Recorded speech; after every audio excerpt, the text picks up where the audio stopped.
اسلام نے جس عورت کو اس کی فطرت و نزاکت کا خیال رکھتے ہوئے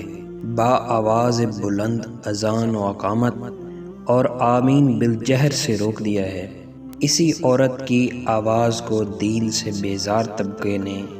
ناچ گانوں اور اسٹیج کی زینت بنا دیا ہے۔ اسلام نے جس عورت پر جمعہ اور دیگر نمازوں میں حاضری تک کو لازم قرار نہیں کیا، اسی عورت کو دین سے بیزار طبقے نے سینما، کنسرٹس اور اسٹیج ڈراموں کی زینت بنا دیا ہے۔ اسلام نے جس عورت کو امام سے نماز میں بھول چوک تک پر آواز سے تنبیہ کرنے سے روکا ہے، اسی عورت کو دین سے بیزار طبقے نے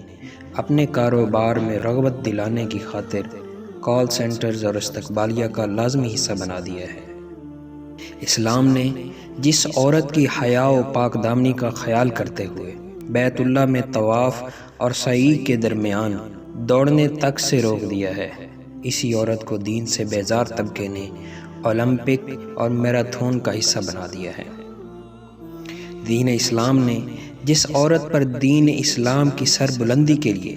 جہاد جیسی عظیم عبادت میں شرکت لازم نہیں کی، اسی عورت کو دین سے بیزار طبقے نے کھیلوں میں جوش و خروش بڑھانے کے لیے اسپانسر اور چیئر لیڈرز بنا دیا ہے۔ دین اسلام نے جس عورت کی عفت و حیا کا خیال رکھتے ہوئے اسے پاؤں پٹک کر چلنے تک سے منع کیا ہے تاکہ نامحرم اس کی جانب متوجہ نہ ہوں، اسی عورت کو دین سے بیزار طبقے نے بے پردہ و نیم برہنہ کر کے مصنوعات کی تشہیر، ایڈورٹائزنگ کا ذریعہ بنا دیا ہے۔ دین اسلام نے جس عورت کو فتنے سے بچانے کی خاطر شوہر کے سامنے کسی اجنبی عورت کا تذکرہ تک کرنے سے منع کیا ہے، اسی عورت کی شادی اور دیگر محافل میں تصاویر بنا کر